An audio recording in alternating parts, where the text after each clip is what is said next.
आषाढी एकादशी पासून कार्तिकी एकादशी हा जो 4 महिन्यांचा काळ आहे याला चातुर्मास असं म्हटलं जातं. ह्या चातुर्मासाचं आपल्या आरोग्याच्या दृष्टीने काय महत्व आहे हे आपण बघूया.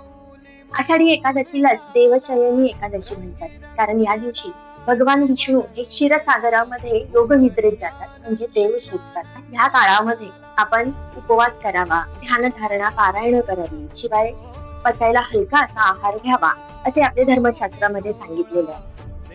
सायंटिफिकली बघायला गेल्यास आपल्याला लक्षात येईल की हा 4 महिन्याचा काळ म्हणजे प्रामुख्याने पावसाळ्यातला काळ असतो.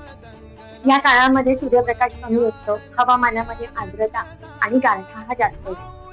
तेव्हा या काळामध्ये मुळातच आपली पचनशक्ती ही कमी झालेली असते. त्यामुळे या काळामध्ये जर आपण लघु अन्न घेतलं किंवा लंघन केलं, उपवास केला, तर जे काही अन्न घेतोय ते व्यवस्थित शरीराला पचण्यासाठी वेळ मिळतो. शिवाय या दिवसांमध्ये आपली रोगप्रतिकारशक्ती कमी झालेली असते आणि साथीचे आजारही पसरण्याचा हा मुख्य काळ असतो. म्हणून सोशल गॅदरिंग हे टाळले पाहिजे, याचं आपण कोरिलेट या ठिकाणी करू शकतो.